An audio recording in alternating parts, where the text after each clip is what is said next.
What's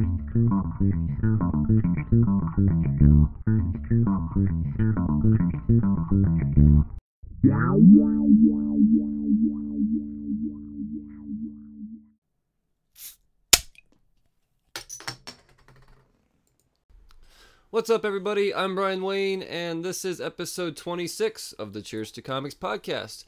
This week, I'll be going over all of the books released on the 10th of April, 2019, as well as talking about anything else relative to the world of comic books. Full disclosure, there definitely will be spoilers and language, so if you're cool with all that, grab yourself a drink. Let's talk comics. But first, let's talk about what I'm drinking this week. Once again, I will be featuring Upslope Brewing Company out of Boulder. I like the yellow cans.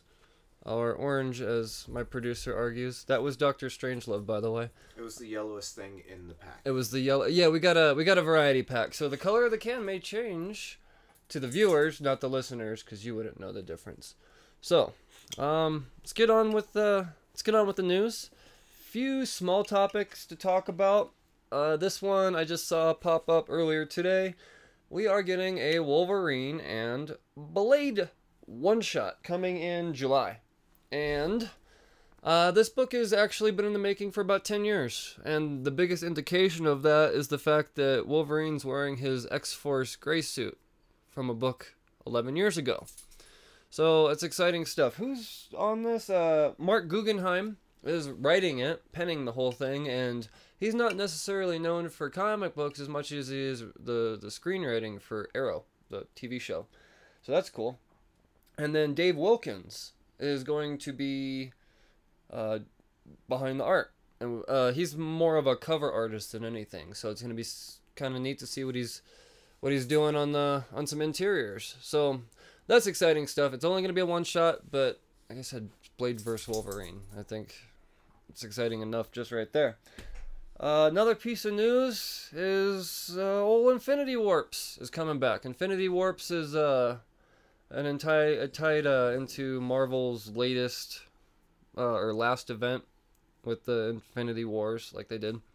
And then the Infinity Warps, I presumed, would eventually come back, and it is coming back. All of the characters like Iron Hammer and Weapon Hex and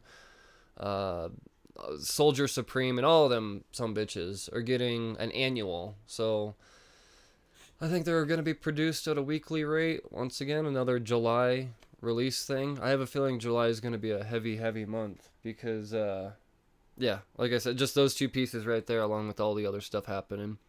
And the other small piece of news, I don't have a whole lot of details on it. We can only speculate what he'll be doing at this point, but we know that Spawn 300 is happening very, very soon. We're getting down to it. We're in the final arc leading up to it. And Jim Lee's going to be making an appearance, drawing some Spawn. A lot of people think, I wouldn't say a lot of people, it's hard to say who thinks. I would think that it's probably going to be a cover or a variant cover, or if there's going to be, in Spawn 300, if there's going to be a bunch of various small stories, like comic books tend to do for milestone issues, where they just get a whole collection of badass artists and writers to do something. I don't know. If that's the case, I would imagine that maybe if he is penciling interiors, it would be in just like a little 3 or 4 page mini whatever. Fact is that Jim Lee's going to be drawing Spawn, and that's fucking exciting. So that's all I got for the news, man. Is there anything else that I missed, you think, Mason? No? Good? Not that I'm aware of. Alright. Yeah, I didn't think so either. Yeah, no one died, anything like that. So, yeah, all good news. That's a good thing. Fucking, yeah. Let's get on with the overview. There's oh, man. Some good stuff to talk about this week. I'm going to start with DC this week. We're going to go Superman, number 10. Brian Michael Bendis, Ivan Reis, Brandon Peterson, Eau Claire Albert, Joe Prado, and the brilliant Alex Sinclair behind the colors.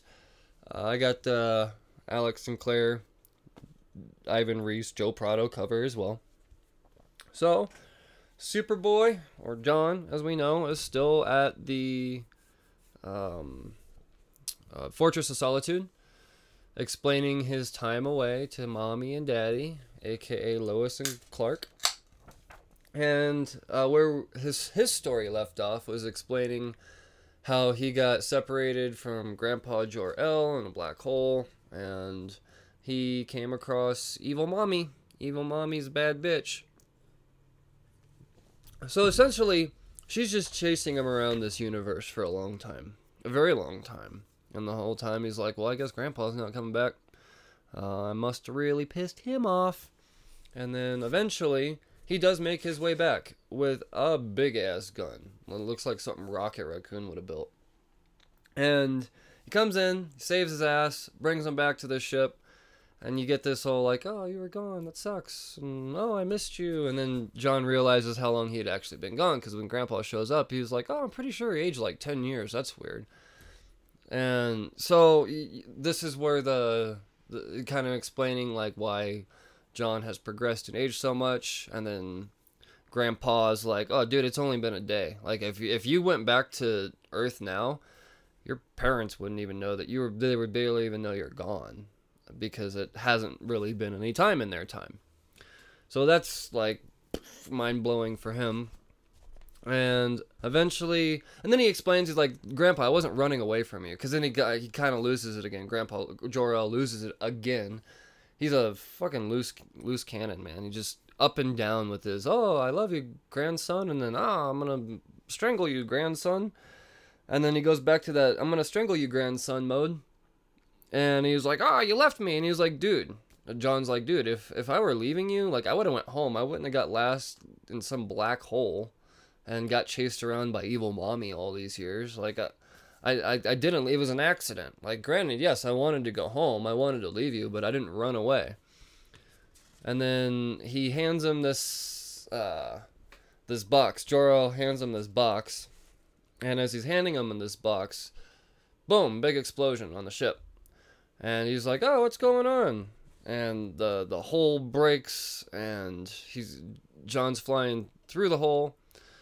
And last second, Jor-El, he like casts his wand, and you all see all the sparklies around John. And he sends him away, and as soon as he sends him away, you see Rogol Zar making an appearance again. And along with, I believe, it looks like Zod. Now that I look at it, I missed that the first time through. And the next thing you know, John's back on Earth. He lands in this pool, and he's got all these, I was going to say terrorists, tourists, taking pictures of him. So everybody knows John's back now. And then we go back to the Fortress of Solitude, present time. And Clark's like, dog, check it out. Explain the thing that bashed into the ship. And he explains it apparently good enough for Clark to be like, oh, that's Rogol Zar. We need to kill him real fucking quick. And Superman kind of gives him this look, and he's like, I know you just went through some shit, but how you feel about going through some more shit? And John's like, you know what, sir? That sounds pretty good, sir. I've had my rest, sir. Let's, like, so he's kind of how he's talking, like he's trying to like show Dad that, you know, I've become a man, sir, blah blah blah, and I'm older now. And Clark gets this gleam in his eye, like, you know what, maybe you have grown up. And then he touches his shoulder, and then you get this beam of light like shoots up into space. And John's like, I didn't know this suit can do that. I don't think any of us knew that this suit could do whatever the hell this suit is doing right now. Clark grabs his son, and they like rocket up into space. And I don't know what the hell that was about. And then you just see him in space, and there's all types of chaos happen, and that's where the story ends. So now it's Superman and Superboy out to probably fuck up Jor-El and Rogol Zar. And I thought Zod was cool based off, you know, a few issues ago, because that's where Superman left Rogol Zar last. He's like, oh no, Zod's gonna take care of this? Fucking, that's cool. I'll just leave it at that. So yeah, no, that was Superman. I believe that it's more Unity Saga. It's like part 4 or 5 at this point. So it's been a fun arc. I like John coming back. I think I like this older John. And he mentions too, he's like, eventually I should probably call Damian, let him know I'm back, you know, because they're supposed to be cute. So yeah, no, there's a whole lot to this. There's some comedic moments for sure, as Brian Michael Bendis likes to throw in. So still digging Superman. More DC. Detective Comics 1001. it's practically binary at this point. There's so many damn issues. Medieval is the name of this book, and for a good reason, because this is kind of a big deal. The Medieval Knight, the Medieval Knight, the Arkham Knight, my bad, is officially canon now, and we, damn, this book was way better than I expected it to be. When leading up into Detective Comics, I only read like the last 3 or 4 issues before I got to 1,000. Wasn't totally sure what the hell. I mean, I know Peter J. Tomasi's a hell of a writer, but I just wasn't sure what I was being told at this point. But now we're at this brand new arc, and I am really digging the style on this. We got Peter J. Tomasi, Brad Walker, Andrew Hennessy, and Nathan Fabian. And the cover is also done by the same artistic team as well, which I dig. So it starts out where we got, presumably, the Arkham Knight gathering his subjects, and he's pretty much knighting them in. And you get just like a one quick page of that, or I guess 2 pages. And then we go to Gotham. And we've got Gordon in Gotham City Park. And as you look around, you just see a whole fuck ton of dead bats just laying around. And he's like, I've got a bat problem. I know who to call. Spiderman. Just kidding. He calls Batman. And fucking well, we get Bruce and Alfred in the Batcave together. And I'm not going to give away the back and forthness. But goddamn, I love the back and forthness between the two. Once again, just throwing a quick comedic quip. That's hard to say. I'm glad I pulled that off first try. And then, yeah, so pretty much Bruce is dissecting a bat, trying to get answers. And he's like, oh, I know who to go to for bat problems. Everybody knows who to go to for bat problems. Gordon goes to Batman. Batman goes to Man-Bat. Problem is, Man-Bat be busy. So he goes to Francine. I want to say it's Kurt's sister. Kurt being Man-Bat. So he goes to the lab, and she's going nuts. Like, there's something going on in her head. She's freaking out, and then she injects herself with the serum. Batman's like, no, don't do that. I don't want to beat you up. So she does it anyways, and they go flying through Gotham, and we get like a good, I don't know, like 4 or 5 pages minus the ads. Maybe even 6 pages of Batman just trying to chase down this Francine through Gotham. And then after he subdues her, he like ties her up in the Gotham City Zoo, puts her in a zoo cage, and then calls the cops to come get her. And then boom, in the distance, big explosion. Batman's gonna go find out what's going on with this explosion. Well, he gets there, he's got a bunch of air quotes knights, and he's got to fight all these guys, and he's getting his ass whooped. I mean, he's got arrows sticking out of him at this point. Like, he's still running through and being Batman, but eventually it just all becomes too much for him. And finally, you see in the distance our boy, the Arkham Knight, with his eyes all glowy and blue. And Batman's just kind of too wore out and weak to take him on at this point, and our issue ends with Arkham Knight boot on Bruce's face. Bum bum bum. So, I didn't think I would be as excited going into this as I was after I read it. It's Detective has officially taken over as my favorite Batman story. And that includes Tom King's writing.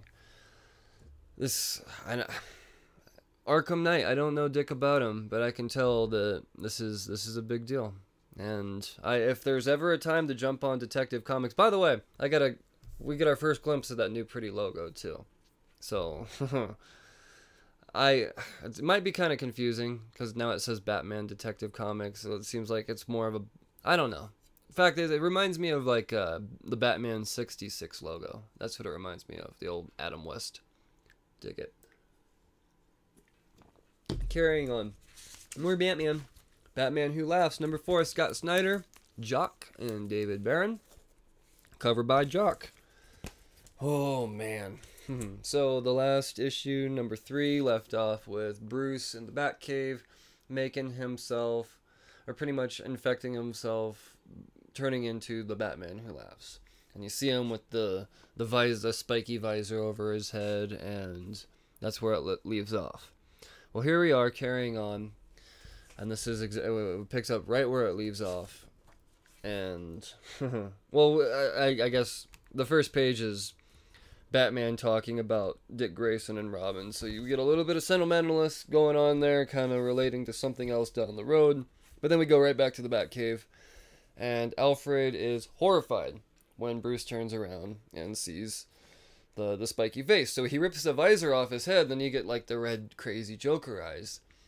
And Alfred's like, no, you're going way too far here. And Bruce explains what the visor's all about.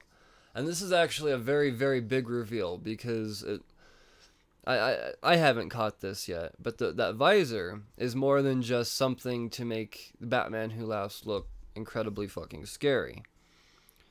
Or rip off Judge Dredd. It's actually made out of dark metal. So by him looking into this dark metal, he's able to he's able to see. They don't really completely specify the broadness of what he's able to see, but at the very minimum, he's able to see like the portals opening up where these other dimensional Bruces are coming from. So we've already got the Grim Knight in reality now. That's fucking bad. We don't need any of the other bad Batmans that from the metal story coming about, and that's pretty much what Bruce is doing. This is his contingency plan. I'm going to finally try to be a step ahead of the Batman Who Laughs by becoming him, seeing shit through his eyes. Well, he's having a hard time controlling it, and you could tell that actually in the lettering. The way the dialogue is written, that's fucking awesome, because it'll be like regular talk bubbles, and then a word will like dissipate into the red text they use for the Batman Who Laughs to kind of show that he doesn't have complete control over whatever he's doing. This is still a highly experimental thing. And then we go back over to the actual Batman Who Laughs. And if you read The Grim Knight, we know that the Grim Knight has beef with Gordon, and at the end of all that, Batman Who Laughs stops the Grim Knight from killing this world's Gordon, because the Grim Knight has better plans for Gordon. Not just bigger than that, he's actually kind of grateful, because without Gordon in Batman Who Laughs world, that Joker would have never been killed. That Gordon would have never killed that Joker, allowing the Batman Who Laughs to actually be born. And that's a whole, like, thing. But the fact is that Batman Who Laughs is very grateful for Commissioner Gordon's existence. So, then we go back to Batman racing through Gotham with the dark metal visor on his eyes, and he's trying to find these portals, and he's getting taken from place to place, and all of the weird shit's going on, and then he's making contact with Gordon's son, James. Is it Jim? James. And remember, he's the guy that he's responsible for all of the underwater sewage and all of that stuff, the water piping underneath Gotham, because Batman Who Laughs' plan is to release his serum, toxin, whatever you want to call it, into the water system. And Batman has commissioned James, to figure out who it could or which waterway it could possibly be to do so. Batman gets led into one, he's testing the water, and then behind him pops the Joker. And, well, if you remember, I think in issue 3, it starts out where the Joker was thought to be dead, and then Alfred looks up and he be gone. Well, here he is. And then we get an actual team up. Batman's like, so, whatever. It's all done in a very quick way, but pretty much what it comes down to, after a couple of punches thrown naturally between the two, Joker's like, check it out. I'm not here to make sure you lose. I'm here to make sure that we both lose. And so Batman's like, well, I'm about to become the Batman Who Laughs I'm slowly transitioning to be able to stay ahead of him. But at the same time, but if I turn it into him, what are you going to do? Now you got to keep in mind the Joker's hatred for the Batman who laughs. And he's pretty much like, well, I'm going to shoot you in the fucking head. I need you to turn into the Batman who laughs, but at the same time, when you do, I'm going to shoot you in the fucking head. But we all win. And it takes me back to the Killing Joke here, because the Batman looks at him and goes, cross your heart. And Joker, he crosses his heart and says, hope you die. And the two, then we get this moment where they're both on their knees laughing, just like at the end of the Killing Joke. And it says it was the scariest sound, the laughter. And then it carries on back to Batman making his way through the prison. Which prison is it? Blackgate. And because he gets a signal that there could be a Bruce popping up here. And sure enough, he looks through the metal, and there is a Bruce there. It's an older Bruce, and this dimension's Bruce runs this prison. And eventually, Bruce has the older Bruce, and then you see the blip again, and he comes back to our dimension. And then we get a bunch of guards coming in and attacking, and then we realize that one of these guards, oh man, see, I'm not, this is Snydery stuff here, so I'm not totally sure if I got this right. But, well, Bruce is communicating with one of these guards, and I think he kind of has a feeling that something's up, and then it turns out one of these guards he has some sort of identity mask, digital mask is what I think they call it, so he's disguising himself, and it's the Batman who laughs there, at least seemingly, with the way they take it all off. It's a fucking weird, obscure ending. But it's still exciting, as confusing as it all is. But between all of that, we also get a glimpse of, so I'm assuming this is some sort of flashback. But the Batman who lets Gordon go, and he's like, "Oh yeah, no, go on. I'm gonna do some hunting, and I'm gonna release my hounds. I'll give you a head start." And then you see all the little crazy evil Robins like the Batman who laughs has, and you just see him like crunching and just tearing into Gordon. So it's a fucking pretty crazy ending, man. It's super crazy. There's a whole I don't know how to explain it. You just got to read it for yourself. It's like I said, it's Snyder work, and for as crazy as Snyder's writing can be, and obscure and dense and all of that, I'd say the majority of this is pretty smooth reading. It's just that ending, but I think it's all just to carry the intrigue to make you want to read the next issue. Which I sure should do. There's only 2 more issues left in the 6 miniseries, so yeah. Moving along, more Batman. DC decided this is the week of Batman. Number 68, Nightmares Part 6. Solitude. Tom King, Amanda Connor, Dan Panosian, John Timms, Mikhail Janine, Paul Mounts, and Jordi Belair. Amanda Connor and Paul Mounts did the cover. Oh man, so more of the Nightmares thing. This is actually a really quick go through here. Catwoman and what was it, Harley? Oh, my bad. Catwoman and Lois. They're drunk as shit. It's a bachelorette party before the wedding. And Lois has this idea that they should party in the Fortress of Solitude. So they go to the Fortress of Solitude to party. And you're getting a whole lot of that. Meanwhile, bachelor party, bro. Clark and Bruce having a sit-down dinner. Wayne Manor. Woo. They're really doing it. And then meanwhile, the girls go back. It flashes back over to the Fortress of Solitude. Sense my enthusiasm here, guys. Tom King needs to pick this story the fuck up now. So we get them trying to get drunk in the Fortress of Solitude. They find the barkeep, if you will, and being that it's dry there, I don't understand it. They're not supposed to have alcohol at the Fortress of Solitude, but they have a bartender, And then they're like, no, we don't have beer. And then it comes down to, but we have this like wine cellar. And then it shows we get like 4, 8, 12 different fucking spirits that they're trying from different dimensions. And like just a couple examples. We got a Sang de oh, I picked the wrong words to pronounce there. The Living Riesling Mogo, aged 293 years, and then you just get so you're getting a weird thing from a planet from a long time ago, and he does that 12 times. Then we get a Chateau Cheval Blanc, Earth, aged 71 years. The Rapturous Tears of Gods, Tamarin, aged 222 years. He took a whole fucking page to do that. Moving on, they're drunk, naturally. They fucked up, laying, spinning, giggling like little girls.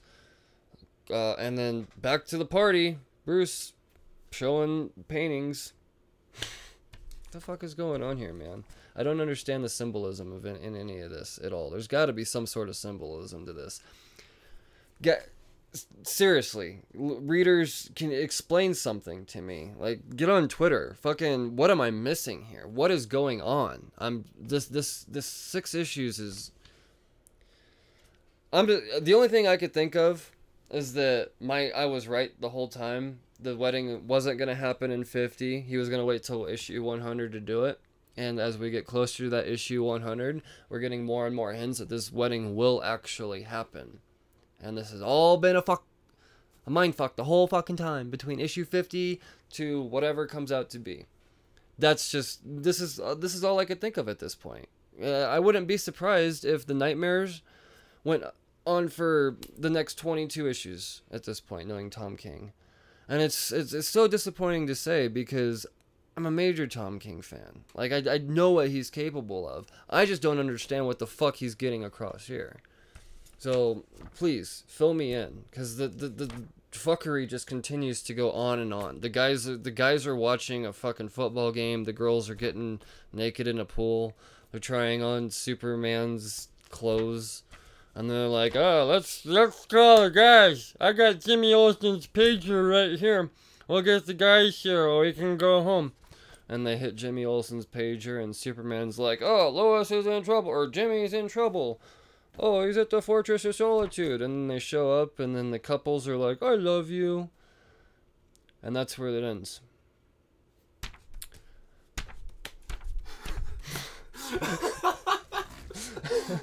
I don't know what to say, guys. Please, explain this to me. This has got to be fucking coming to an end by now. Like, 6 issues of this shit? The first Nightmares thing was good. I don't understand. It's not because it's bad. Like, I get, like, it's a very, there's 32 fucking artists in here all flexing. Like, that's an exaggeration. There's a bunch of artists in here. I don't understand the patterns here, man. I don't get it. I don't get it. You really did finally get broken last week. Man, it's.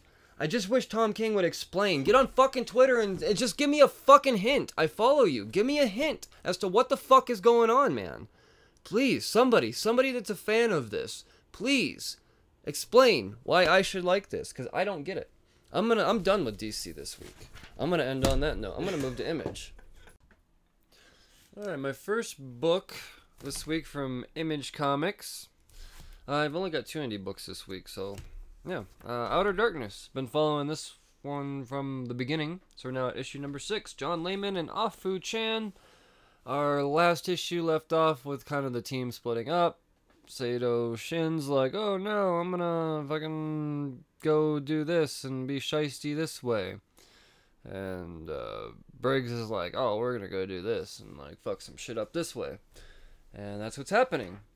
Sato Shin, he's got this weird relationship where none of us really know what the fuck's happening. What it comes down to is I need to find Satalis. Satalis, he bad, and that's what he's doing. He's ripping up the half of the crew that's not with Briggs, so the other separated team. He's just literally ripping them in half, like licking their spines all up and down, and it's kind of disturbing, like showering in their head blood. Just bathing in head blood. I dig it. But then Sato Shin, he shows up, and you feel like you're kind of getting this kind of relationship between the two of them. Like, oh, we may work together, but I don't really totally agree with everything about you. Flash over to Briggs and his team, and then they're getting attacked by this giant fucking alien creature, and he's fucking shit up. Eventually, they subdue the alien creature.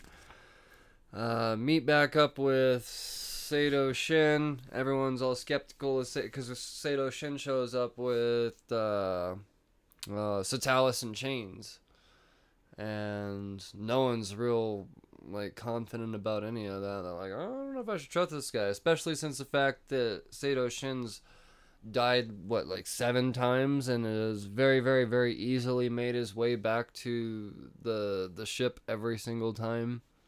Which there's got to be there's like a whole process in this world how that works. You got to have like a guarantee on you and all that shit. And if you don't have a guarantee, then you're not out to get rescued. And at that point, if you're getting rescued, it's by pure randomness and the abyss of the universe and the fact that he's been lucky 7 times. There's something up with this motherfucker. No. As he turns Satalis in to the crew, they have him imprisoned, seemingly. But then Sato Shin makes his way up to him, and he has the ability to control him, and he injects him with something, and now he's like, so we're gonna go kill Briggs now, or Briggs, we're gonna go kill him, and that's how the book ends. So yeah, as I kind of predicted the whole time, he was going to use Sato Shin was going to use Satalis against them all, but yeah, no, I like the way the story is going. I'm still intrigued. The 2 main characters. Well, I mean, there's several main characters, but Captain Riggs and I forget his buddy's name, but yeah, no, they're I don't know.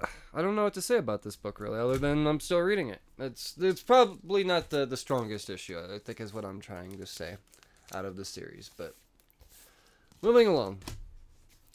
Image Comics again. Murder Falcon number 7. Daniel Warren Johnson and Mike Spicer. This was still very Murder Falcon-y. Last issue left off with Jake pretty fucked up, guitar totally fucked up, guitar's fucked up, that means Murph's totally fucked up. They roll up and we got this orchestra sumbitch, what's his name, Taka, and he's there to the rescue. Well, they're all on his ship now. Murph and Jake are struggling. They roll up into the city, and eventually, like Jake, he's in and out. He's alive, he's dead. He's alive, he's dead. Well, one of his dead moments, he realizes that Magnum Chaos implanted something in him to the point where he's able to like instill these, get into his head essentially, and he puts Jake into this dream sequence, and it's really getting into him. Eventually, he pulls through, and meanwhile, the rest of the band is they're out to try to fix Jake's guitar. And they're also greeted by, General Stapleton and Katori Ito. General Stapleton, he's he's kind of the ambassador of the what is it, Okinawa? Yeah, the Okinawa base, that's what it is. And Katori Ito, she's the head of the TMDF, or the Tokyo Musical Defense Force. That's pretty fucking cool. So, she's essentially Taka's boss, is how I'd put it. Since Taka is he's a badass with his violin and all that shit. Like they're Okinawa's defense force. Like, you know, Jake's Bruticus is a metal band. These guys are just classical music, but goddamn do they rock, and we'll see that later. So, but what's her name? Ito's granddaddy, he fixes shit, instruments. So they take Jake's broken guitar to this guy to fix it, and they do fix it. Murph comes back to life. At the same time, Jake hops out of his Magnum Chaos death sequence just in time to go fight some shit. And also, in a perfect stitch of timing, comes the rest of Taka's orchestra. And they're rolling in on we got drum sets on tanks and fucking keyboards on goddamn, It's like Fury Road, and they all have like badass instruments playing from them. It's just a cool fucking scene. And together they take down this massive beast. The Magnum Chaos is summoned upon this town, and we get this really every issue seems to have it's total metal all the way through, but we always get like this touching, oh shit, deep moment. And in this one, you realize that Jake's flowing locks, he gets up out of his wheelchair because he's still pretty fucked up. He gets up out of his wheelchair, and he's like, I'm gonna be the real me. And he grabs his hair and he rips it off because he's still got cancer head apparently. He's all bald. And he just starts fucking thrashing on the guitar, and Murder Falcon goes and does his thing, and it's just so Murder Falcon-y. And the band prevails as they look over this gutted corpse of just gooiness and dead monster all over the place. And then Jake sits back in his wheelchair with his bald head. And I think that's be how we're seeing Jake from now on. But this is still my favorite book in all of comics that's ever been written, ever, as far as the series goes. It continues to be that amazing. Kind of bummed they're not, Mike Spicer and Daniel Warren Johnson aren't coming to Denver Comic-Con this year, but it is what it is. And that's all I got to talk about for indies this week. It was a light week. But lots of Marvel to talk about. Lots of fucking Marvel to talk about. Friendly Neighborhood Spider-Man number 5, or 29 legacy numbering. Not Running is the title of this story. Tom Taylor, Yul Draysonar, and Nolan Woodard. Covered by Andrew C. Robinson. So, Peter's pretty much having what it comes down to is Peter's having a hard time dealing with the news that Aunt May, she's got the cancer, and he just kind of, he's like, you know what, I don't know if I want to accept that. I'm just gonna run through town and, be friendly neighborhood Spider-Man, save some days and whatnot. And in doing so, one person in particular whose day he saves is this kid who was stealing a car. And the way it all works out is Spider-Man kind of has a little bit of empathy for him, for his situation. And then Spider-Man's like, get in the car. And the kid, and he's like, what? Well, Spider-Man gets in the stolen car, and they're like driving along to whatever they have to do based off of this kid's story. And, but in doing so, Spider-Man grabs his wrist, because he's still very, very frustrated with, Aunt May's situation. He doesn't know how to deal with it still, so he's got a lot of pent up shit going on. When he goes to grab the kid's wrist to be like, get in the car, he grabs too hard and he fucking breaks it. And he's like, oh, well, before we do anything else, I know a doctor that could fix this. We can't exactly take you to a hospital. So he goes to, 177A Bleecker Street. Sees, the Doctor Strange. And Doctor Strange is like, oh yeah, I could fix a wrist. And Spidey's like, but, how cool are you with, fixing cancer or whatever? And he's like, can't do that. And Spider-Man's like, damn. And he's like, oh, I guess I'll just go hang out with Aunt May then. So, what it comes down to is this is a very, you gotta deal with it type of shit. I like the way it was told. Tom Taylor did a much better job telling the story than I did, I promise. He did it in a very touching way. I didn't do it any justice. I probably made it sound bad. The fact it was a great story. I like how he was just like, you know what, I guess I just gotta deal with this, man. He was in denial. He fucking accidentally hurt this kid, and he realized that was kind of the first moment. He was like, maybe I should take it easy and not be such, I gotta figure some shit out. And then once he gets the realization that, his magic can't even fix the situation, just gotta deal with it. So he goes and sits with, he shows up to Aunt May's first chemo treatment. And then you get this whole, gives her a bunch of crappy magazines and shit. And, oh, Peter, you made it. And that's how it ends. It's great. Loved it. Tom Taylor knows how to fucking, I didn't think I liked The Friendly Neighborhood. He's still Still getting me. More Spider-Man, though.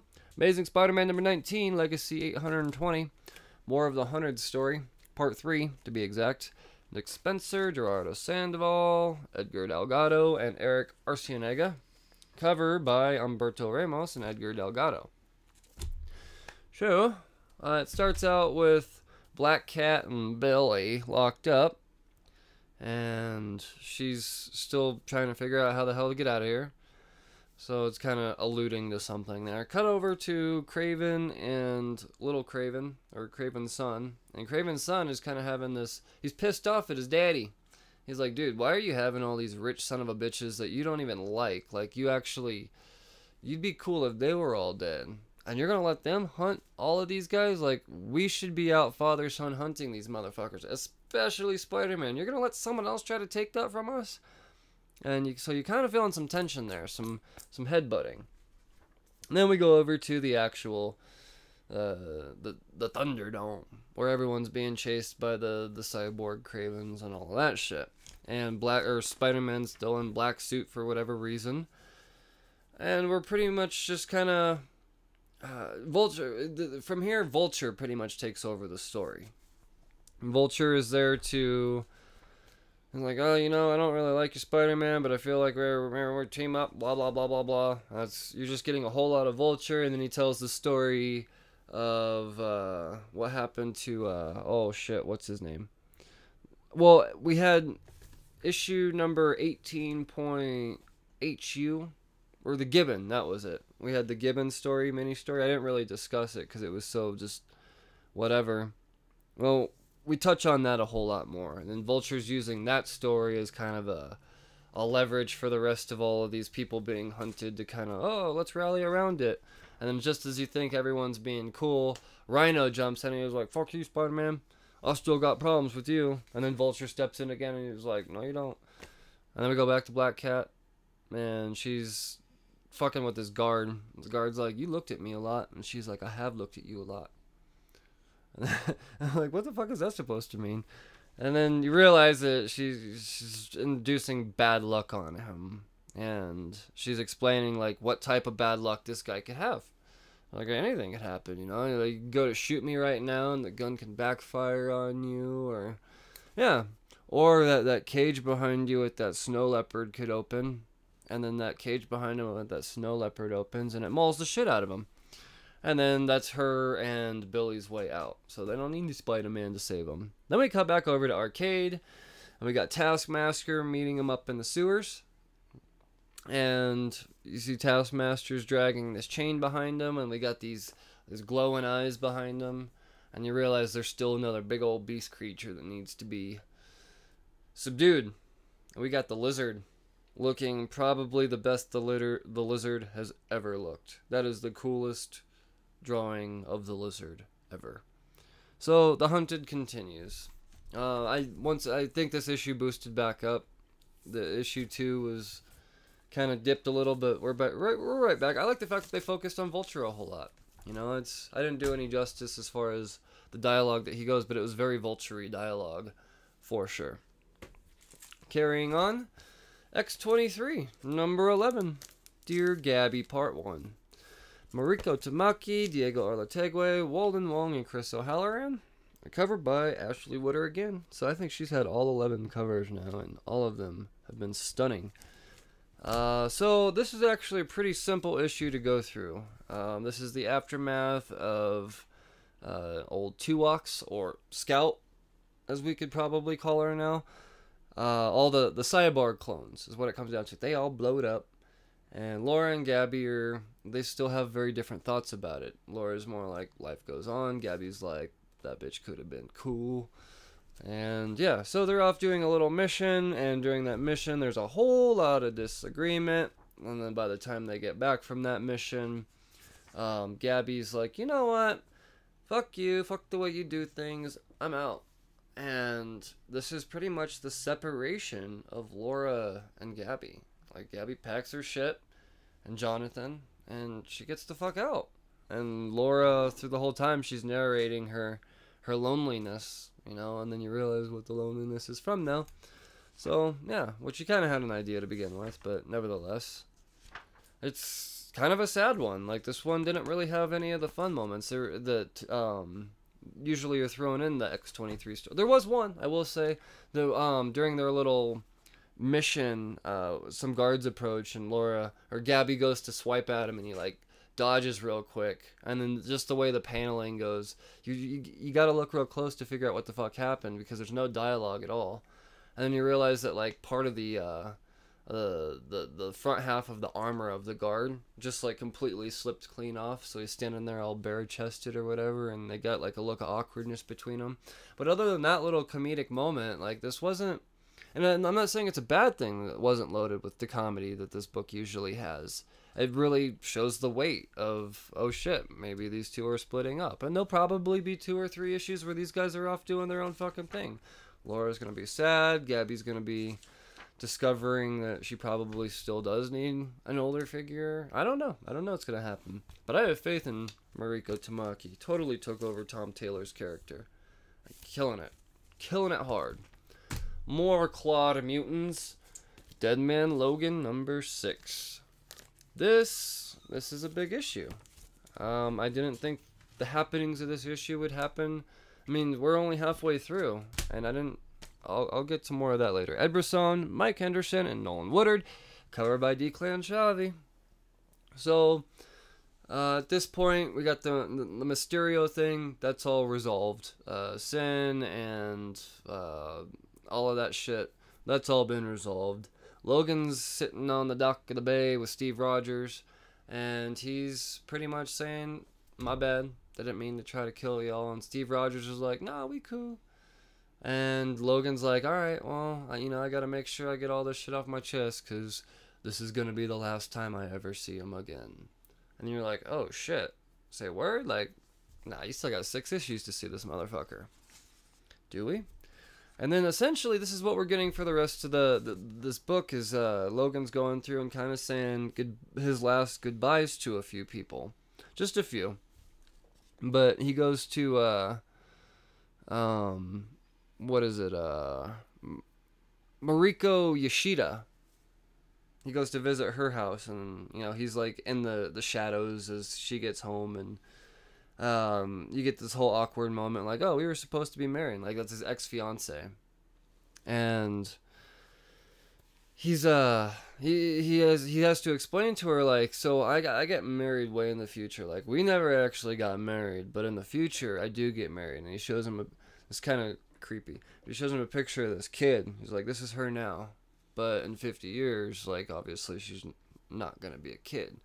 I got all this loot stashed away. I need you to make sure that she's taken care of. Would you, like, make sure my future wife is taken care of, past never happened wife? And she's like, yeah, okay, cool. And fucking, so he feels a little bit more at ease. Then he goes over to the Ivanhoe pub to meet up with a few others before he carries on his way. And on his way, though, as he's leaving Mariko's house, like, he sniffs the air, and he was like, why don't you just show your face, man, so you know someone's tracking him. And it never dawned on me who could possibly be tracking him. Then when he gets to the pub, he's waiting for this person to catch up, and I'll be damned if this is not the first time we get to see Wolverine and Old Man Logan confront each other. And fucking, they are in the same universe now, and I'll be damned if they don't sit and have a beer and even a little bar brawl. Like, fight breaks out in the bar, and they're like, should we fucking kick some ass together for a minute? And you get that cool fucking panel where I don't think they need to sneak, because they could whoop all these guys' ass pretty easily without the claws. But yeah, no, I fucking, they have their little fun, but now they're in Logan is on his final mission now. He goes over to Forge's lab, and at this point he knows this is his way back to the Wastelands. It's time to go home. But while they're there, there's a few other familiar faces. Like, we got Glob and Hawkeye and Jubilee. They're all at Forge's lab as well, just kind of wanting to say their goodbyes. And we also even get a glimpse of Maestro. Maestro's head's there. And in the very first issue of this maxi series, you see the recovery of Maestro's body, or headless body. And so here we have the head, and Forge is explaining, he's like, so Forge isn't, or Maestro's not dead. He is regenerating. I just have the ability to slow it down. So we gotta fucking make sure this doesn't happen. Like, time's against us. And I'm not, I think that's just a reference to something. I don't think it has anything to do with this particular issue here, other than, like, pay attention. This is probably going to come into play later on. And goddamn it, I hope it does. You get a hug between Hawkeye and fucking Logan. I think that's pretty cool. And then Glob's like, I don't want you to go. And he's like, you're a good Glob, dude. And he steps through the portal. And he's back on the Wastelands. So the next 6 issues seems like it's going to take place on the Wastelands. He's going to die in the Wastelands. I thought he would die on Earth. I was very, very wrong. I love being wrong about comics. I hate predictability. So, yeah, no, fucking digging this book. I thought it would fall off, to be honest, and it just keeps bringing me in because unexpected shit keeps happening. Fucking digging it. Next book, I'm going to start talking about the old War of the Realms tie-ins, and this is the first week where we get to see an abundance of them. 3 of them. I get to read Unbeatable Squirrel Girl for the first time ever. I've always been a fan of Squirrel Girl without ever reading her. I always like her cameo appearances. Never actually read her book. The reason I haven't started yet is because the art just doesn't really appeal to me. But I promised that I was going to read every single tie-in involved. And I'm glad that this pushed me into reading Unbeatable Squirrel Girl. So it starts out, we got Doreen and a few of her friends. Brian, Ken, and Mary, and Thomas. And they're in the negative zone. They're just going to hang out in the negative zone. But for a good reason. They're going to see Aileen. Aileen is like another version of Squirrel Girl. I think it's a better version, to be honest, but whatever. So she's there introducing her friends for the first time, or most of her friends, except for Mary. Mary, she knows people. I don't know, I haven't been reading Squirrel Girl. That means something, though, carrying on, because as she's talking to Aileen, she starts to, I don't feel so good, Mr. Stark. She's not dusting away, but she's fading. And she fades right into the Battle of New York. And we got all of the bullshit happening. We see Spiderman and Black Panther and Logan and all of them. Just Captain Marvel, they're fucking shit up. This is the War of the Realms happening. And there she is, and she gets transported right there, and then Loki pops out. So, right there, that tells you that this takes place before issue number 1 of War of the Realms. Because if you've been reading, he did. Loki did. He got 8, son. So, I will put out a proper how-to-read timeline as this series progresses, because they are not going to tell this story in order, as I assumed. So, I'll be your guy for that. Start with this issue. So, Loki's there, telling Squirrel Girl, he's like, dog, your costume sucks. How you gonna fight some shit looking like that? And she was like, bitch, this ain't my costume. This is my regular clothes. And then, really what we're getting out of here is Loki's like, alright, check it. Malekith's fucking shit up.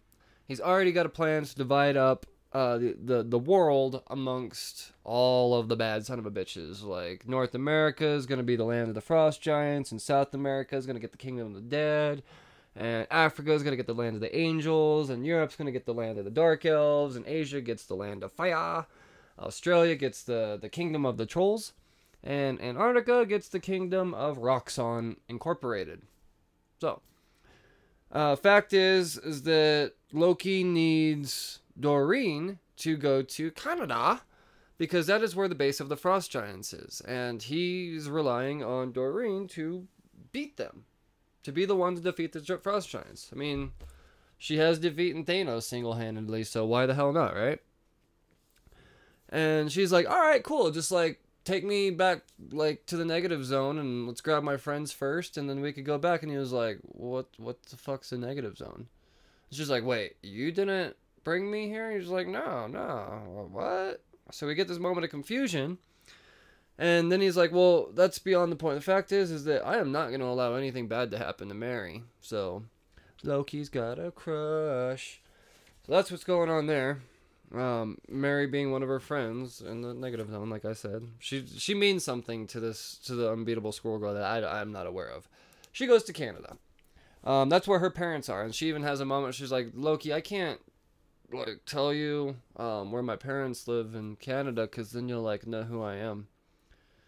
And he's, well, I don't give a shit. I don't care who the fuck you are. Just go to Canada and beat these fucking frost giants. Just tell me where you need to go, and I'll take you there. So she does show up, and she sees these frost giants, and they have a very juvenile like dialogue. Keep in mind that I have a feeling that this book is more rated for children's, based off of the art style and the way the story is told. It's bubblegum, but at the same time it's very interesting, particularly this story. So in order for Doreen to what she does to handle these two frost giants that she encounters, she doesn't do anything actually. We get Ultron, or Oak Tree Ultron, out of first appearance? I don't know. Oak Tree Ultron shows up, and she's like, I'll fucking take her, or it. I don't know what the proper nomenclature is, dude. She just feels that that's enough. She's like, alright, I'm gonna go home now. And she's like, hey, Mom, Dad. Mom. And eventually Mom's like, oh, look at the closet, I got something for you. Well, this is probably the coolest part of the story, is Squirrel Girl gets a new costume. And, it's pretty dope, I'm not gonna lie. And so apparently that's all she needs to go save Earth. So now she's fucking jumping around fighting frost giants, and it's not going so well. She gets her ass whooped for a little while. And while she's getting her ass whooped, if that's not enough, we see a Reditusker. Whatever the fuck that is. Well, I can tell you what it is, I just don't know how to say it. It's the Asgardian god of gossip, or a shape-shifting squirrel. So, naturally, Squirrel Girl's gonna fight a Asgardian god squirrel. Fucking love it. It's, like I said, it's told in a very bubblegum way, but at the same time, like, the story itself, the meat of the story is still very interesting. Comedy all the way through. Like, they never miss an opportunity to try to make the reader laugh. That's for damn sure. I like the way the trolls talk. They're not all big and dumb. They're just like, dude, the trash talk down in Asgard and Midgard is fucking lame. They sees it how they sees it. They're just talking like a couple of bros, just bigger and bluer than you and me. So, that is probably, as the order goes so far in the War of the Realms, start with this issue, because as Squirrel Girl gets beamed away to Canada, we flash over to Loki looking up and seeing his Faja, who in issue 1 of War of the Realms eats him. So, yeah, this is the last time you see Loki is not far from the last time he alive. The next part of the tie-in series this week for War of the Realms goes to Asgardians of the Galaxy, number 8. Cullen Bunn, Matteo Loli, Federico Blee, covered by Gerardo Sandoval and Antonio Fabella.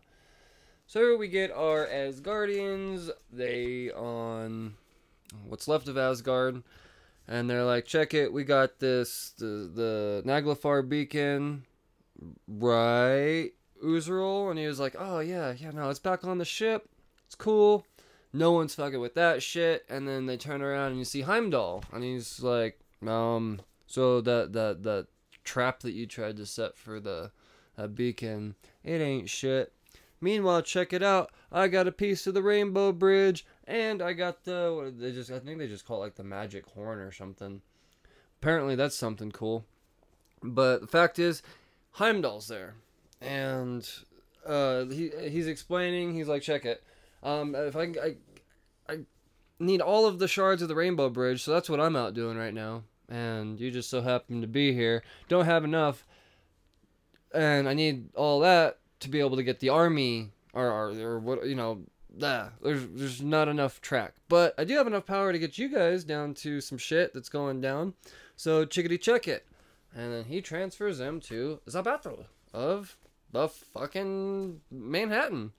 And you see, once again, you've got Spider-Man, but then you've also got Scourge, and we get some really cool fucking team-ups here, is what's happening. Some really cool shit. Captain America and Thunderstrike team up. Then you see Throg and Spider-Man for a second. But Throg gets this thing where he gets this sense. And he's like, all of the frogs in Central Park, I feel like they be fucked right now. And I gotta go help my people. And I'm feeling super unworthy. But that ain't gonna stop me from holding this hammer. I just ain't gonna be in this battle anymore. Peace. And he's out. That sucks. But then we get this moment where fucking Scourge and who is it? Punisher, I think, team up. And that's Scourge and Punisher. Like, Scourge is swinging his axe, and Punisher's like, you swing an axe pretty good. He's like, can you use a gun? And Scourge is like, I bet I could use a gun. And then you just see him back to back, just shooting shit up. It's such a cool fucking panel. Made me happy. But then you also get a little bit of back and forth between some Asgardians. There's some bickering with some sisters and whatnot, and that's all fine and dandy. But man, there's so much happening here. It's just it's fun because you see Asgardians down on Earth, fucking clueless. They're just like, oh, we're swinging now, all right, and then fucking it just so happens they're swinging next to Captain America and Iron Man and Spider-Man. This is so fun. This is so fun. And then we get a moment where old Annabelle, she sees her beloved what's her face, Ren, and she's fucking shit up. She's down there in battle. She's throwing ribbons, fucking shit up. I don't know who Ren is. Fact is, Annabelle likes her quite a bit. And then you see this moment where she's like, sometimes I just get lucky, and I find things that I love, and I didn't think that this would happen. This worked out great. And then she transfers away, and she's like, and then sometimes just like shit fucks with me.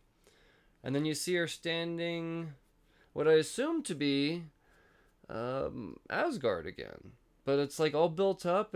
I don't know what to make of this. She's not on Midgard anymore, because you see Midgard, and you see like Thunderstrike and Ren standing there, and Annabelle's not there anymore.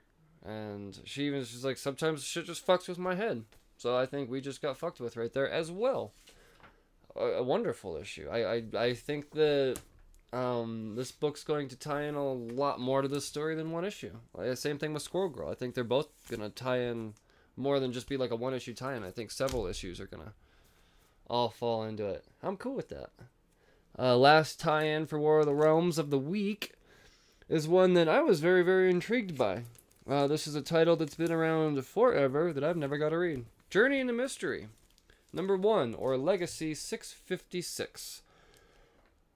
This book was fun. We got the McElroys writing it. Don't know who they are. They just go by the McElroys. I'm going to do some research on that. Andre Lima Arujo and Chris O'Halloran on the artistic team, covered by Giuseppe Camuncoli and Elia Bonetti. So it starts out, we're in like this RV type of situation, and we just got this random group of fucking characters. Like, we got Miles Morales, Power Man's trying to strap in a baby carriage, Kate Bishop's driving the thing. We got this cyborg looking lady that we don't know. I couldn't tell who it was until they explain it later on in the comic. We got Thori hanging his head out the window, antagonizing whatever's chasing him. And then we've got Balder, Thor's brother, along with this other guy that kind of looks like Doctor Strange in the background. And then we get a flash that says 4 weeks ago in the Bronx. And we've got Thor, Lady Freya, and Balder standing in this room, and it's revealed that they got a baby sister. And at this point, the objective is to protect the baby sister. That's Balder's objective. Balder gets teamed up, and this is, for the most of the book here, it explains how all of this group in this RV all come together. and it's fucking amazing how it all. And I could go through and explain it all, but it's it's worth reading in itself because every single encounter is it's ironic in a way. You realize that the cyborg looking lady is actually a different version of Death Clock. She just calls herself, I think she calls herself Death Clock 2.0. Yeah, that's what she calls herself. And then the Doctor Strange character isn't Doctor Strange at all. It's Sebastian Druid, who he's got magical powers. And you get Power Man, and he's a pacifist now, so he's having a hard time. Like, he's like, oh yeah, I'll join the team, but I ain't doing shit though, unless you can make it like peeling carrots or something. So yeah, and then they flash back to like after they reveal like how they all came together. Then they're back in the RV, and you get this big old crash. And what causes this crash? Well, it seems to be the god Ares. He's down in this motherfucking battle too. Ares looks dope. Yeah, no, this is a great book. I have no idea what to expect with the journey into mystery.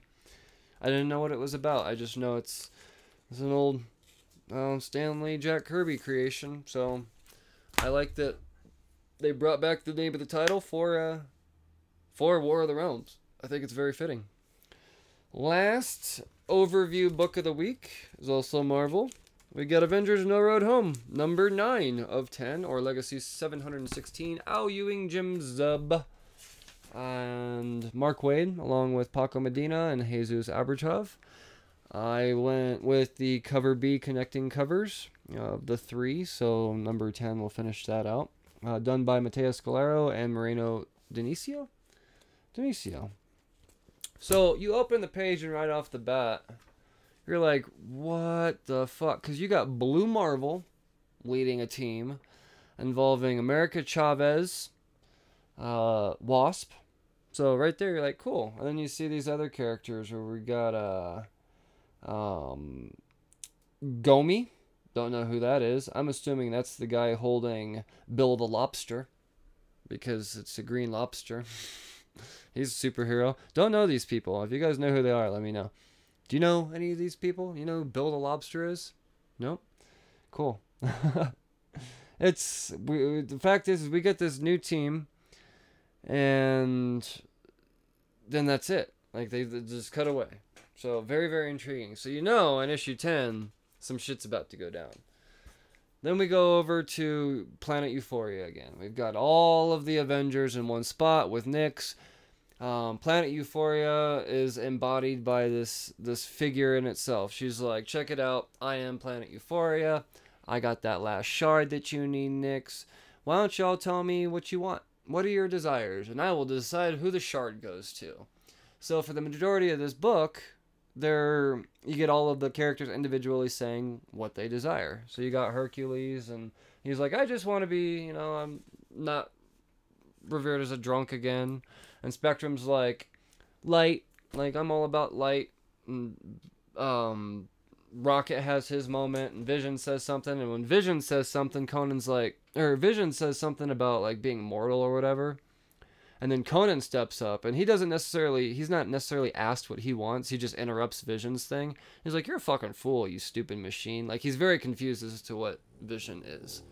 He's like, you're a machine, mortality, blah, ignorance, screaming, finger wagging, in the very most Conan way. Totally dig it. And then she asks she has a Hawkeye at one, or Bruce Banner. And this is probably the coolest one, because when she's asking Bruce, she's like, tell me your desire. And in the smallest print possible, it's illegible. I doubt that it's even actual words that are printed. I need a magnifying glass. And then she's like, no, I will not end your world. So Bruce, he's still got a chip on his shoulder, man. He wants to fuck some shit up. And then she goes to Nyx, and Nyx's like, you know what? Enough of this shit. I'm just gonna take the shard. So eventually, and when she says that, all the Avengers are like, trick! And they're like, oh, let's fuck up Nyx. And they're fucking up Nyx for a while. It starts with Hawkeye. Arrow through the eye. And then Wanda's like, ah, and Spectrum's like, bah. And Vision's like, And they all do their thing, and Rocket's like, oh, this canister that I've been carrying around for a while? Num, num, num. And Hawkeye's like, dog, my pin particles. And Rocket's like, dog, I'm super big now. And then you got Rocket is large and in charge. And they attack some more. And he's stomping. And seems like they have nicks. And then finally she's like, you know what? Fuck this shit. She pretty much just reaches into Euphoria. She's like, my shard. I don't know what took her so long, but she did. Now she's got all the shards. This is a problem. And then as she's like, oh, fucking super powerful. And Euphoria's laying there dying. Voyager's like, but you didn't even ask me what I wanted. And she's like, well, okay, go ahead. And she was like, but I wanted to be an Avenger. And Euphoria's like, well, there's only one person that can make that cool. And I'm like, all right, well, cue Captain America.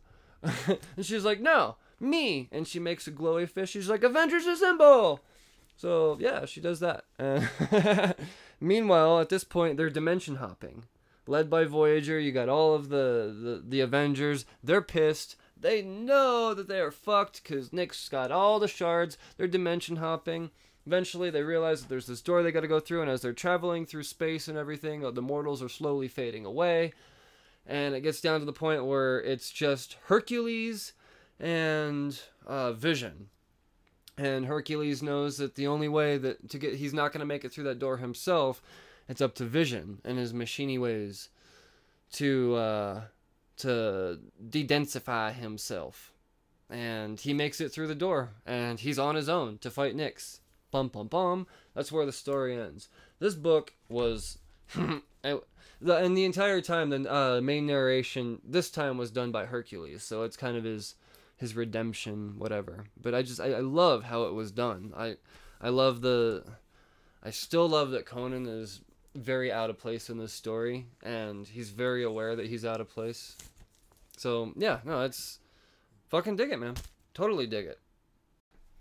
So that does it for the overview section of the week. There's plenty more that was read, but I'll get to all that later in the honorable mentions. We're going to segue over to another segment now. We've got the creator submission.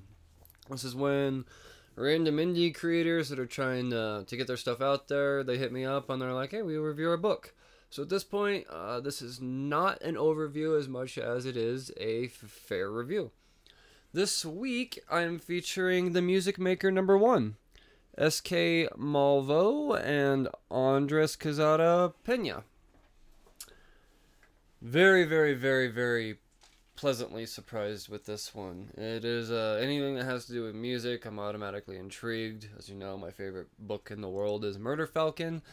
So when I saw the cover of this, I was like, oh shit, that art is dope. And that art is fucking consistent all the way through. It is very, very much like Derek Robertson in Transmetropolitan. Yeah, for sure. And I had Mason read this book too, because I like that. When it comes to a review, I think it's fair to have different opinions on it. So I had him read it. I haven't necessarily asked him how he felt about it yet, but I know that I felt really good about reading it. Essentially, it starts off with a page of characters with some not mugshots, but glamour. I'm using the wrong word. Pictures of their faces. There we go. Introducing portraits. There you go. 6 main characters throughout the first issue. I believe we see 3 of them. Mason. That's what I really count. I mean, you see, there might have been some that I missed, but like the ones that are mainly involved. Yeah, I think you see at least 4. I think you at least see 4 of them, but you really only have interactions with like 2 of them or 3. Yeah, for sure. So it starts out, we got a character, she all locked up for a drug charge. She gets set up during this drug charge. Now I will actually want to disclose one thing. Because this is not an overview, and this book has not even released yet. It actually won't be released to anybody until the 11th of May. So I don't want to give anything away. I want to, very, very little details, but nothing other than explaining what we enjoyed or did not enjoy about the book. giving no plot away whatsoever as far as spoilers or anything like that. As far as actually staying away from the plot and really just getting on to what I liked and didn't like about the book. First thing I liked, the art style. The art style draws you in. It feels like a drug trip almost. Like it's wacky, but it's also down to earth. It's very interesting. Well, kind of like Steadman, who did like Fear and Loathing in Las Vegas type art. Yeah. Like it's very much like Ralph Steadman, just not nearly as abstract. Definitely not nearly as abstract. Absolutely. Like everything still remains proportional throughout this book. I mean, it's a one issue, and as far as one issue, it's definitely got me to the point where I'd like to read issue 2. However, I will say the only negative criticism I can bring out of this, there's one negative criticism, and I don't even say that it's really negative, and that's that the writing feels like a person talking to themselves. It feels like someone trying to simulate other characters, and trust me, you do a lot better than a lot of writers I've seen. You do well with it, but I still get this feeling of it's just you talking to yourself. And I'm okay with it, though. For the most part, I'm okay with it. Yeah, no, I actually, I guess I didn't really notice that personally. I very much dug the way the story was told. I found it to be... Oh, no, the story is told fine. I'm talking about just like the actual dialogue. Gotcha. Feels like one person imitating other characters talking to themselves. Okay. No, I guess Which I could kind of... Which is essentially what it is, but a good writer breaks you away from that feeling. Gotcha. All right. Well, I'll say one thing is, as I open this book, it seems like it's going to be a black and white book. And then all of a sudden we get, I don't think we're in Kansas anymore. And we get this burst of color, but only partially. Like, it's like fading into the book slowly. Yeah. Only some things are... Don't want to give away why, but it's definitely a cool moment. It's so dope. And then we get... the color really expresses how rock and roll this book is about to be. I don't know what aspect the rock and roll is going to be, but it's going to be there, for sure. The body types of the characters' designs, it very much reminds me of, like I said, Derek Thompson, the way he drew... Spider Jerusalem. Like it's very, very reminiscent of that. I dig it so much. And there was another really cool thing. As you're scrolling through this book, you see the QR barcodes. Yeah. You actually noticed that. Yeah, I when you sent it over to me, I started looking through it, and it's towards the very end of the issue. It's like they have music to sync up with the ending of the issue, and I thought that was very neat. Like, I instantly recognized, like, is it a QR code? Okay, and it sends you to a Google Drive music file, and there are actually 2 of them, and it's one... I mean, they're both taking place at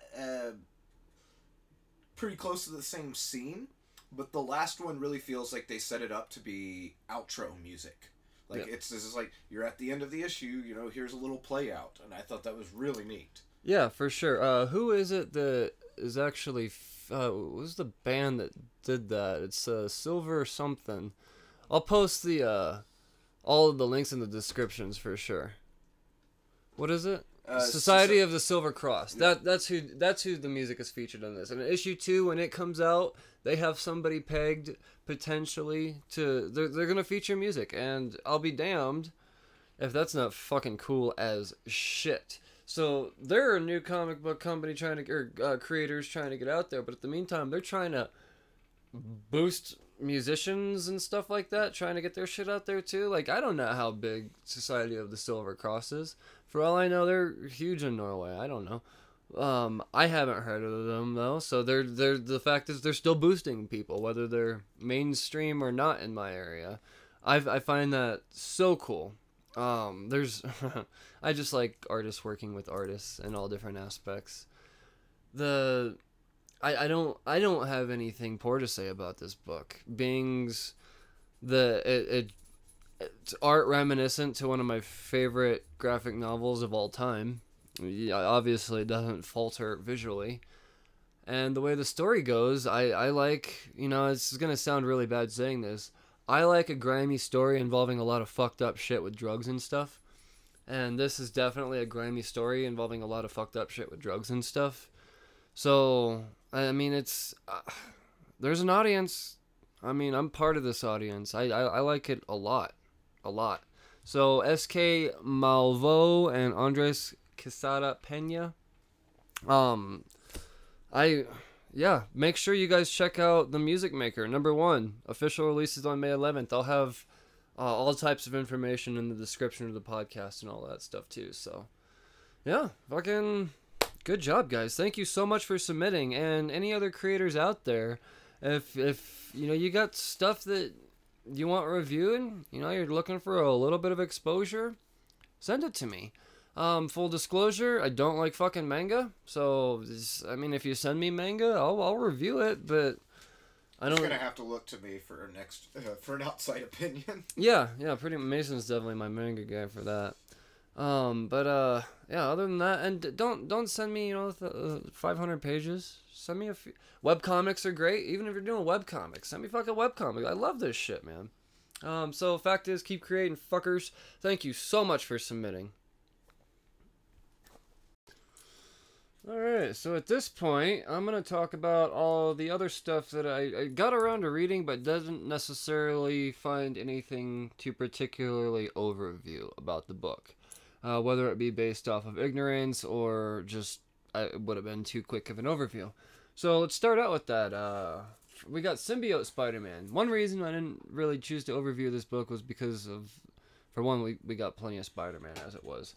So this is a Mysterio-heavy story. There was, it's essentially Peter Parker with black suit Spider-Man. Again, they're really dumping that lately, because even in Amazing Spider-Man right now, he's running around in the Thunderdome with black suit. From Boom Studios, we got Ronin Island #2. I was very, very, very, very excited about Ronin Island #1. This book was pretty awesome, too. It's just a very quick continuation of the happenings. We get the Shogun's general or whatever fucking shit up, and then it's pretty much like, all right, we fuck shit up, and now let's now you got to do what I do because we helped you. And they're like, well, we're not gonna help you. And he's like, well, I think you should help me. And you get a little bit of back and forth, and actually it's a whole lot of back and forth. So that's essentially, like I said, it's hard to do a whole overview of that without reciting it word for word. DC Comics, we got Red Hood Outlaw. It's kind of the second part of an arc that I forgot to start. I fucked up and missed issue number 32 for whatever reason. I just forgot to read it. So issue 33, I wasn't completely lost, but I don't feel strong enough about the book to where I felt comfortable talking to you fine listeners about it. Savage Sword of Conan, I got my Conan out of No Road Home this week, and I get my Conan out of Jason Aaron's Conan the Barbarian. He said, I just, for whatever reason, I keep thinking I'm dropping this book, not because I don't like it, just because I only got room for so much Conan in my life. So I didn't get around to reading it, but because I own it eventually, on a slow, rainy day, I probably will. From Dark Horse Comics, Aliens Resistance #3. I'm not sure how far this series is going. I don't know if it's a mini-series, a maxi-series. I'm gonna find out, and when I do, I'll know at what point I should be reading. And that's all I got for honorable mentions. There was 5,286 other books that came out last Wednesday. I wish I had the ability to create the time to read all of them. If there's stuff that you're reading, or a series that you're reading, that you would like me to talk about more often, you know how to work the internet. So just ask, and maybe I'll put it on my pull list. I'm not shy. Moving along to the wall books now. This is all the pretty stuff. Pretty stuff. Four very, very, very strong wall books, and I'm still deciding in my head which one I like the most as I talk about this. So let's get down to it. We're now at Catwoman #10. So at this point, I think it's comfortable to use the word naturally. We get an art germ variant. God damn, man, it's it's so weird how I'm like, art germ's overrated, except for when he draws Catwoman. And every single Catwoman cover is just, it's stellar. It's completely stellar. We get a Batman Who Laughs variant. All of the variants have been amazing. This one is Carrie Andrews again. I love it's just the purple and green coloration. I love the little terrifying little robins. It's it's dark, man. We get my boy Francesco Mattina on the Batman. The best part about this book is the B cover by Mattina. Fucking, I like the way he almost makes him look evil in that one. I don't. It's kind of. It almost looks deceased, if you will. I don't know. He looks like a zombie, is what I'm trying to say. I dig it though. Another variant that zombified a character was Red Hood the Outlaw, number 33. A Perio cover, and this one, it's got all Jason Todd there with this skull face, and I don't know what to make of it. But I enjoy it quite a bit.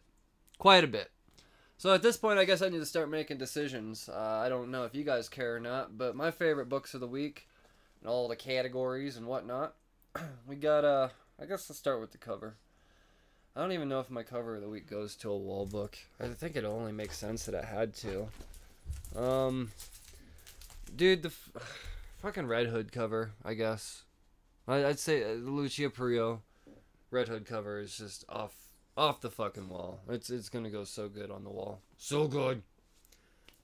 Did you see any covers that really stuck out to you this week, Mason? There's some damn good ones. I mean, the Catwoman cover, the Batman cover. You like the Karen, the Batman Who Laughs? I don't blame you. Yeah, no, it was a damn good one.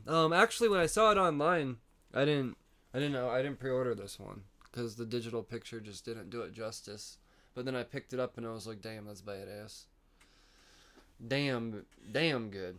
Interiors of the week. I'm gonna actually have to go. There is some really good stuff. Murder Falcon. It's just Daniel Warren Johnson and Mike Spicer just know what the fuck they're doing. It was a very metal issue again.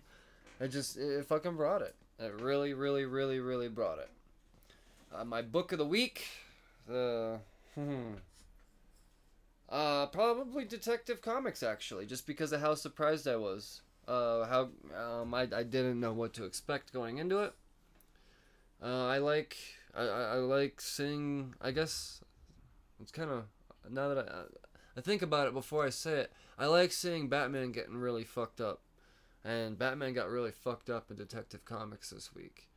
And it looks like he's going to continue to get fucked up in 1002. So, that does it for all of my picks of the week. At this point, I think we can move on to next week's hype. There are a bunch of books to be excited for next week. I'm gonna start with Valiant. I think there's only one Valiant book actually, but it is the end of another volume. Exo Man of War number 26. Matt Kint and Thomas Goriello. Eventually, at some point at the end of the year, we're gonna get another volume. So I gotta jump in and start talking about Exo, because I know you're a big Valiant fan, Mason. I'd probably convince you to get in some of that. You probably could. I think Bloodshot's going to start another series too. So. I'd be excited to see Bloodshot continue. For sure. So yeah, no, that's it. Number 26 is going to do it. It's a pretty light week until you get to Marvel actually. But when Marvel happens, of course, when Marvel happens, it gets heavy. There's some good stuff though. None of it's fluff, in my opinion. Infinity Watch number 3, Jerry Duggan and Andy McDonald. So we're learning more about Wolverine and his claw glove. West Coast Avengers number 10, Kelly Thompson and Moy R. This book is ending at number 16, I believe. We get a War of the Realms tie-in. War Scrolls number 1. Jason Aaron's writing it too. That's pretty dope. It looks like another team of writers along with Andrea Sorrentino and a bunch of other artists. So fucking A. Oh, and another War of the Realms tie-in. Punisher number 1. Jerry Duggan and Marcello Ferreira. I said it wrong. You know what I mean. Oh man. I'm so excited to see Frankie Castle just bust his way through fucking all of them frost giants and whatnot. We get another War of the Realms. This one not a tie-in. It's the main story, motherfuckers. Number 2, Jason Aaron and Russell Dauterman. They're really throwing it out. They're gonna make me a busy guy. I committed to this fucking story, and oh man, it's gonna be the best money I ever spent in comics. I better be. Uncanny X-Men number 16, Matthew Rosenberg and Salvador LaRocca. We're gonna learn more about old Cyclops finally getting down to one eye. You were wondering about one eye Cyclops the other night. Matthew Rosenberg's fixing to tell you on Wednesday. Tony Stark Iron Man number 10, Dan Slott, Valerio Schiti. Oh yes. Okay, I got ahead of myself. The Alexander Lozano covers are still fucking... They're still good. It looks like this is what, our 4th War of the Realms tie-in now with Thor number 12. Jason Aaron, Michael Del Mundo. So many books to talk about. All in that. I'm going to have a whole podcast just on War of the Realms next week, I bet. You're definitely, like you said, going to have to go through at least a timeline for War of the Realms. Oh, for sure. Spider-Man Life Story number 2. This time we're in the 70s. Chip Zdarsky and Mark Bagley. I think I decided I'm going to read all of these in a bulk on a rainy day type of thing. None of these books are in continuity. It's just Spider-Man in the 60s. Now we're going to get Spider-Man in the 70s. I betcha, next week we get Spider-Man in the 40s, just based off of math. Miles Morales, Spider-Man number 5, Saladin Ahmed and Javier Garon. One of my favorite Spider-Man titles. I really dig the way that Saladin Ahmed tells Miles' story. We also got Old Man Quill number 4, Ethan Saxon, Ibrahim Robertson. Of course, I'm digging Old Man Quill. You bet your ass I'm talking about that book. Meet the Skrulls number 3, Robbie Thompson and Nico Heinrichen. I think this is going to be like a 5 or 6 part miniseries or something like that. I heard the first issue was amazing. I haven't heard anything since, but I think I'm going to read all of this in a little bulk. I'm subscribed to it. I have no intentions on reading it anytime soon. Marvel Spider-Man City at War number 2, Dennis Hopeless and Michael Bandini. The thing is this is the Spider-Man based off the video game, the PS4 game, that I don't have time to play, so I don't know what the hell's going on. I bought issue 1 just because that's what you do, but I didn't read it. So we got issue number 2 now, so all you gamers out there, I hear it's great. And Dennis Hopeless is the fucking man, so he's not going to steer you wrong. I really like that he had a big part of the production of the story of the game as well. We've got Major X number 2, Rob Liefeld and Brent Peebles. Magnificent Miss Marvel number 2, Saladin Ahmed and Minkyu Jung. Saladin Ahmed is still doing his once again surprised me with Miss Marvel. I did not like G. Willow Wilson's Miss Marvel, as well reviewed as the populace claimed it to be. Just didn't make me like a character.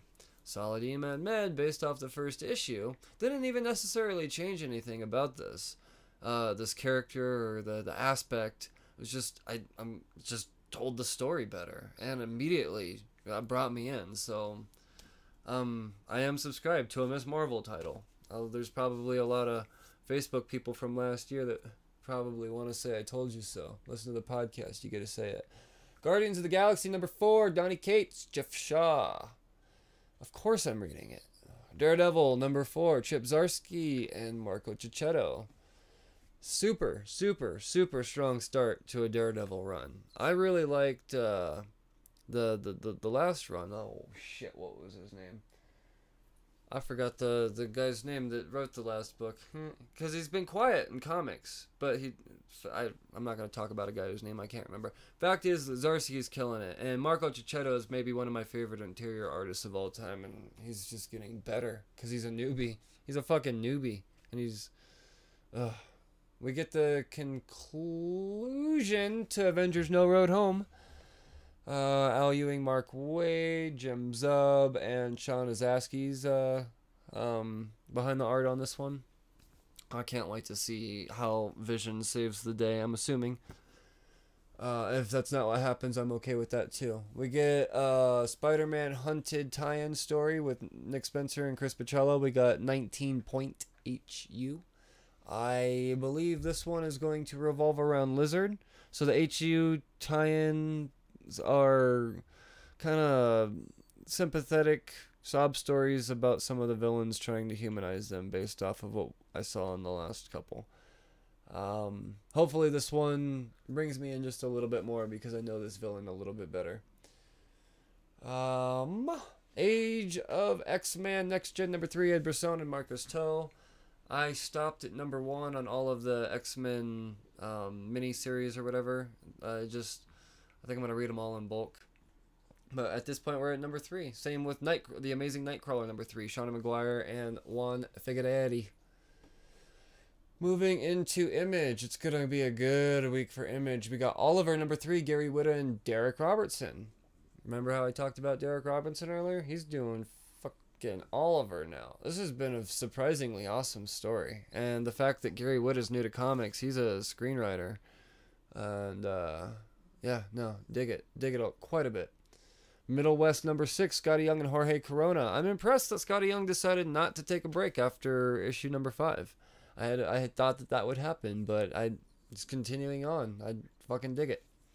We got Little Bird number 2. Turns out this is a 5-part mini-series, so it's not going to be ongoing. Darcy Van Poelgeest and Ian Bertram. I talked about issue number 1. Wasn't necessarily a me book, but there's a huge high demand for it, so I guess at this point I'm just reminding everybody that it's coming Wednesday. The Millerverse, more from Image Comics. We got Kick-Ass number 13, Steve Niles and Marcello Frusin. I wish I would have jumped on that one. Farmhand number 7, Rob Gilroy and Taylor Wells. Totally reading Farmhand.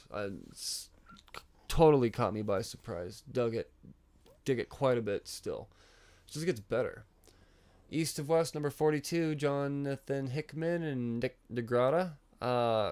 I hear it's one of Image's best books out there. Unfortunately, it's too far in for me to find the time to take aside to get caught up. Last from Image Comics, we got Assassination number 2, Kyle Starks and Erica Henderson. Did not subscribe to this book initially. Impulsively, I picked up number 1 off the shelf. I thoroughly enjoy the book. We got Fuck Tarkington just tearing shit up, and I want to see Fuck Tarkington continue to tear shit up. And issue number 2. IDW Publishing, Transformers number 3, Brian Ruckley, Angel Hernandez, and Ron Joseph. I believe we get more robots. More Transformers in disguise, or robots. But, I think that is going to do it until we get to DC now. Very small week for DC, but I'm excited. First, we're going to do the DC Vertigo stuff. We got Lucifer number 7, Dan Waters and Max Fuamara. I can only assume his brother Sebastian Fuamara is still working on this book as well. It's the only book in the Sandman Universe revival that I'm still subscribed to, but I am fully fucking subscribed to it.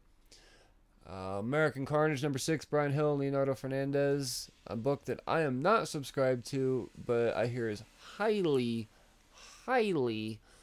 satisfying. And we've also... Now let's just move into the mainstream DC, huh? Teen Titans number 29, Adam Glass, Christopher Priest, and Bernard Chang. Not reading Teen Titans. Probably should be, though. We've got... Nightwing, number 59, Dan Jurgens and Chris Mooneyham. Nightwing now is more intriguing than it has ever been since issue number 50, getting shot in the dome. Totally dig this story. We've got Justice League number 22. Man, this story's moving along quick. James Tynion IV and Francis Manpool. That tells me this is not a Justice League story. This is a Legion of Doom story, on account of James Tynion IV is writing it. So I am super excited to see how I want to see the imp that Lex Luthor is teasing Brainiac with. It's going to be dope. fucking Electric Warriors number 6. I think this issue, or this series, is over now. I think this is only a 6-issue miniseries, but we got Steve Orlando and Travel Foreman telling some crazy Jack Kirby universe shit. I read the first couple issues. I enjoyed it a lot. It just continues to fall on heavy weeks, so I had to sacrifice something. We're at Damage number 16. Robert Venditti, Aaron Lopresti, and Matt Ryan. One of the few DC revival books, or whatever they call that little thing they're doing, trying to bring in the new characters. One of the ones that didn't get the axe, so Damage apparently is still popular. Well, that's cool. Batman number 69, Tom King and Yannick Paquette. So, I know that we're going to get another Nightmare story out of this. I know that I'm going to get, DC is going to get $8 out of me because I'm a completionist. And I'm curious. And I really, really love a Francesco Mattina Batman variant. So you get 2 issues I'm going to buy. I have faith, though. I know Tom King knows how to write a story that intrigues me. And I didn't mean to go off earlier. I'm just so confused, guys. And I hope this one... what it comes down to, the most satisfying thing for me would be if I was right. And Tom King's run does end with Bat and Cat getting married, and that's I'm okay with calling it, but you know I like all the teasing. I guess it's just I think it could be done in like a mini series, like if Tom King just continued to write Batman and at the same time he just chucked out like here's a 6-issue mini series to read on the side for the hardcore nerds. Like I would understand that. That's just opinion. Opinion doesn't fucking matter. So yeah, no, that's all I got for my opinion doesn't matter. That's all I got for next week's hype. There's plenty more that's coming out for sure. I don't think I have anything else to say. I think overall it was a pretty fun week. There was tons of shit to fucking get caught up on, lots of new stuff. There was a lot of number 1s, I guess. Not a lot of number 1s. I guess only really one first-time new read. Yeah, no. Journey into Mystery.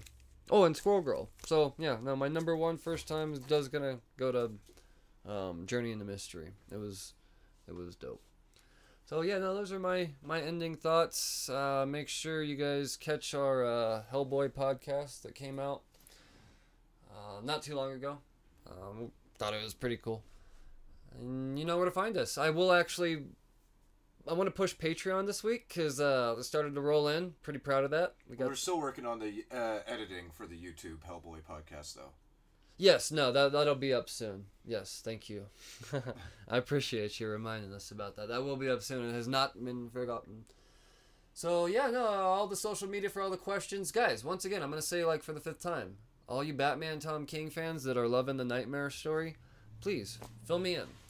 Other than that, that's all I'm going to talk about this week. Thank you so much, everybody, for tuning in to yet another episode. We're at 26 now of the Cheers to Comics podcast. You nerds, read responsibly. Cheers.